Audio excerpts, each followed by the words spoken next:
Hello everyone, it's me Robert and welcome to a new video.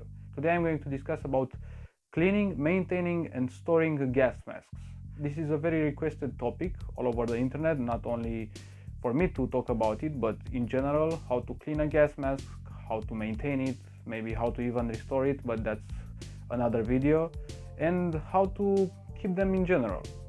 So what I'll say in this video are my methods that I use for all of my gas masks in general, with few exceptions, and I've never had any issues using these methods of cleaning and maintaining. So you have been warned. If you use these methods that I talk about and you have any issues, it's not my fault, because as I said, I use these ways of cleaning and maintaining for years, for many years since I started collecting, and I've never had any issues. The first subject of the video will be cleaning the gas mask that you buy, you get as a gift, and so on. And today's subject that I'll use these methods on is the hooded Romanian M74. This one, it's not from my personal collection. Mine, it's right here behind me. This one will be used for a trade with a guy from Norway, and I told him that I will clean the gas mask. It's not very clean at this point, and I will have to change the eye rings because they are rusty, and I have some spare ones that I've got recently. So, talking about cleaning, I can say there are two main steps and the third optional one. The first steps to do when cleaning a gas mask, after you inspect the gas mask and you see how dirty it is, what's the dirt on that gas mask, if the rubber has any issues like pokes in it, scratches and so on, to know what to do next.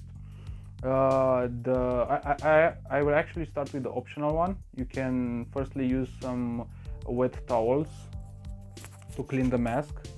But that's not going to do that much for the cleaning part. It's just a temporary one, in my opinion. And talking about the two main ways of cleaning a gas mask, I call them the chemical cleaning and the usual cleaning. I usually do the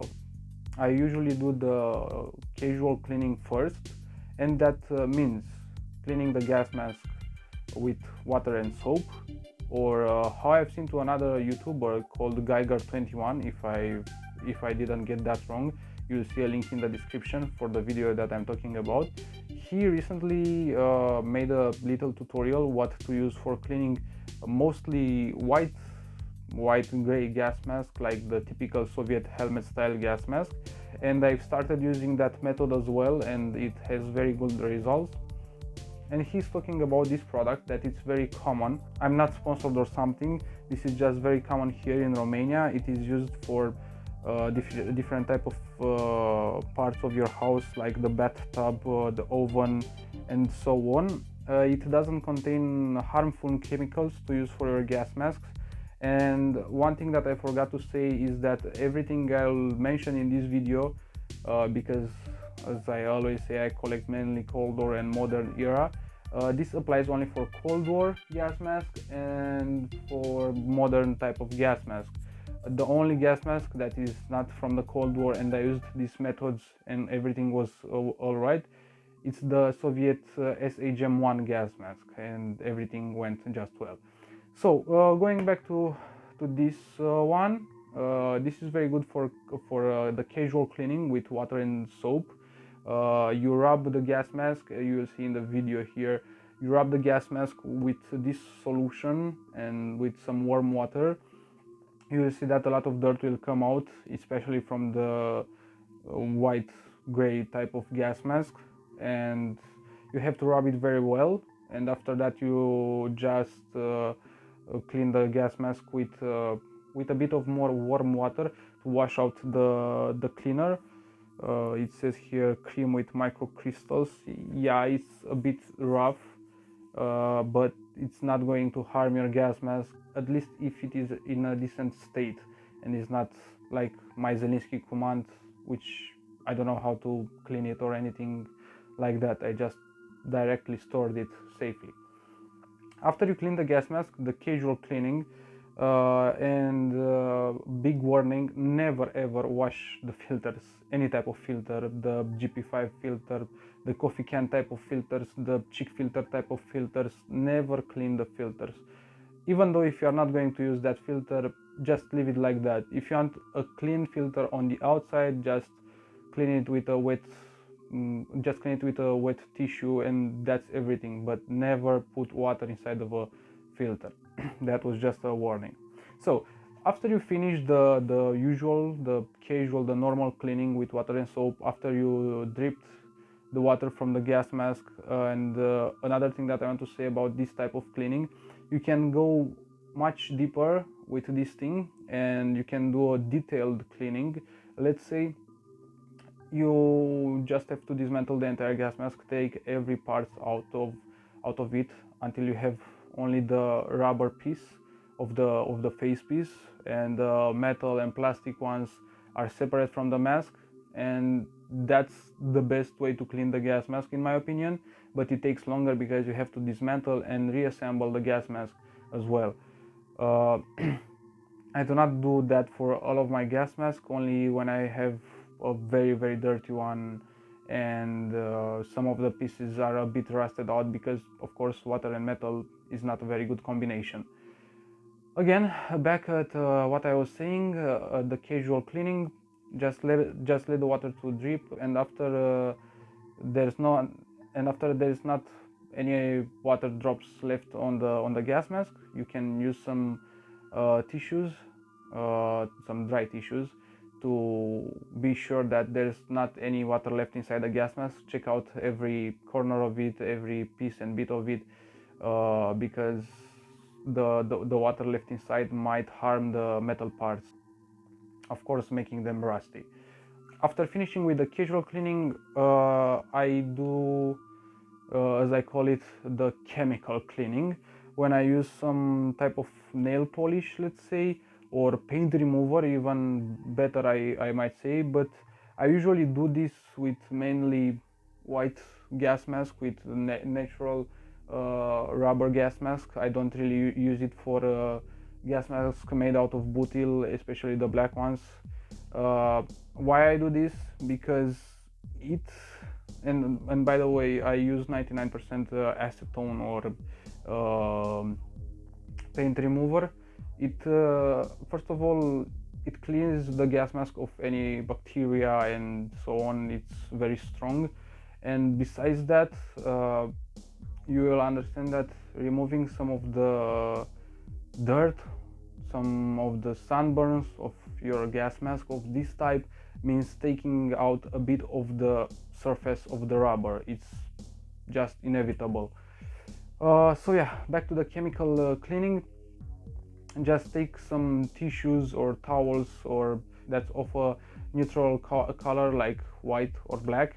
You just pour some of this acetone on it and you rub the gas mask where it still has some dirt, let's say, some sunburns. Some of the sunburns can come out, but not those that are very deep. It depends from case to case.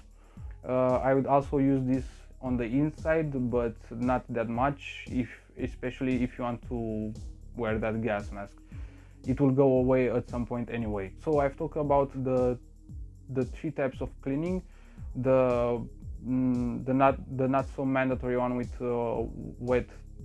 wet tissues, wet towels, as you want to call it; the casual cleaning, which can be done more in detail, taking all of the pieces apart from the gas mask, basically dismantling it; and also the normal one, when you just throw it in the water with all of the pieces undetached. And the third type of cleaning, the chemical one with acetone, paint remover, and so on. Now talking about maintaining the gas mask. On how you maintain the gas mask, it really matters how you store the gas mask. If you store them like how I do on plastic heads and stuff like that, I would highly recommend using silicone. This is the silicone that I use. It's very cheap and contains very few substances that are not harmful for the rubber. What does the silicone do to your gas mask? First of all, it hydrates the rubber. It makes it more flexible and more resistant, and this one also has something that's UV resistant, and that's a very good thing, especially for this type of gas masks that have a very big issue with the UV light, the sunlight. And besides that, as I said, it makes the mask more flexible. The rubber will be more resistant. It will also be shiny. It will look like new. I use this basically for all of my gas masks. I've never had any issues with it. It's not going to fix cracks or tears or pokes in your gas mask, but you will avoid that moment as much as possible from stretching the rubber. So as I said, this is amazing. I use it for all of the rubber parts in any gas mask. And as I said, I recommend this if you want to store the gas mask like how I do, on plastic heads, exposed, I might say.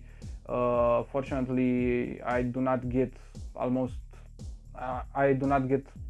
no sunlight in this room, so I do not have to worry about sunlight. But just in case, I use this for every gas mask.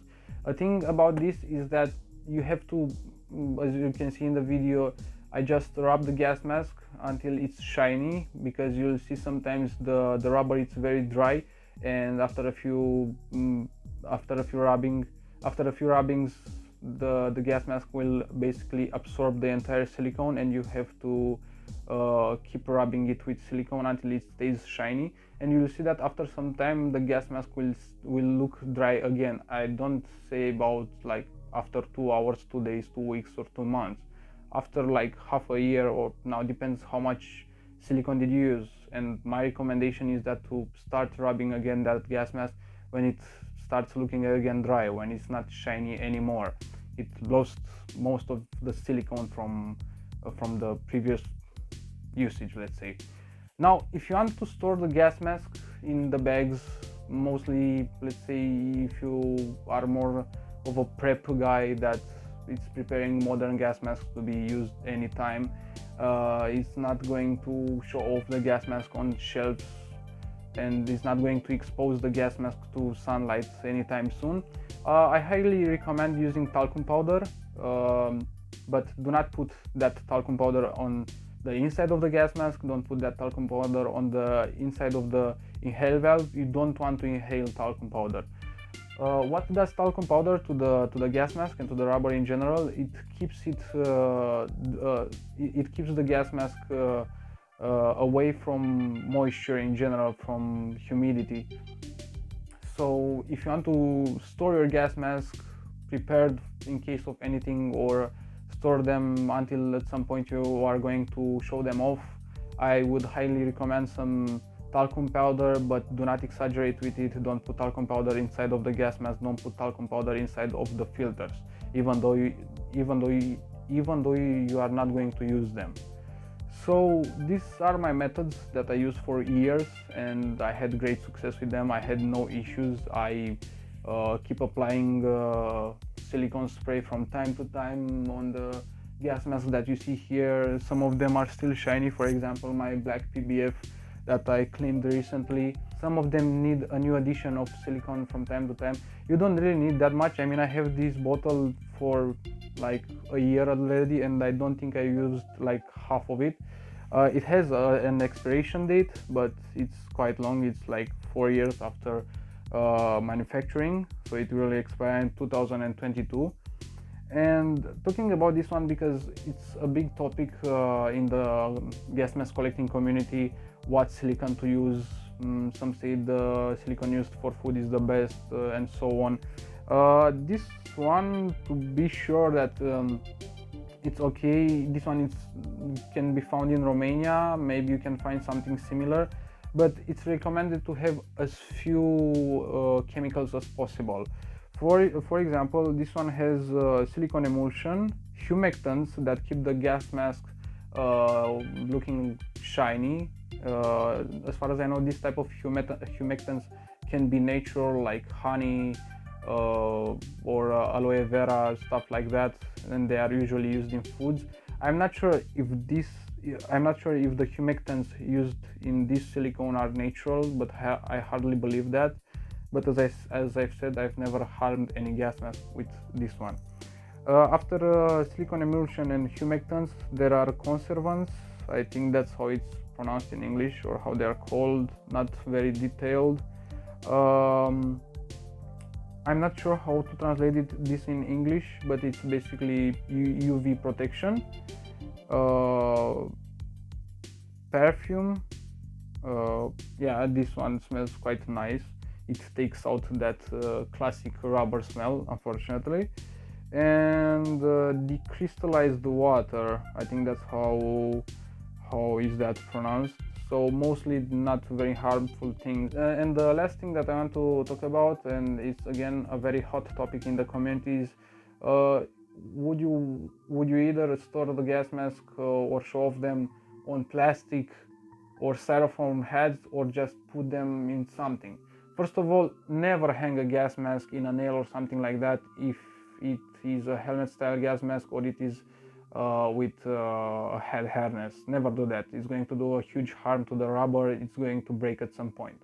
Second to that, the styrofoam heads might have a chemical reaction, aware chemical reaction with a very old type of rubber, like World War II, World War I, or interwar gas mask. I've heard of some cases when styrofoam heads created some issues with those gas masks. Those are not very accessible in my country, so I cannot talk that much about the subject. And when it comes to plastic heads, as you can see, I have some of them on plastic heads. Mine are the smaller type of plastic heads, not actually children heads, but not the real size of a head. But it has a downside and a good part. The downside is that when you start storing your gas mask on plastic heads or even styrofoam heads, you are going to put pressure on the head harness or on the helmet style gas mask. The helmet style gas masks are not that stressed because, as I said, the heads are very small, and even if you put a size 1 on the plastic head, they are not going to be fully stretched. When it comes to the gas masks that use a head harness, I don't know what to say. I mean, over time there might be some damage because of the stress put on the rubber straps, but I do not know if that stress will be observed after a year of storing that gas mask on the head harness, or after 10, 20 or 30 years.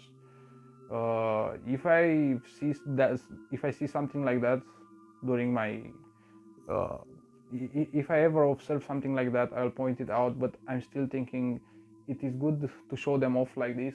Maybe in a museum, yes, but when you are at home with a small collection like mine, maybe it's not the best idea. They take a lot of space. As you can see on these shelves, you can have a maximum of 3 gas masks with a plastic head.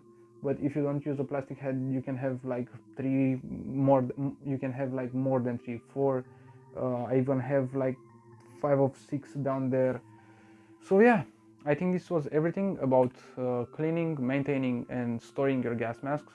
I hope this was useful for you. If you have any questions, don't hesitate to ask me in the comments on my Instagram. You have the link in the description.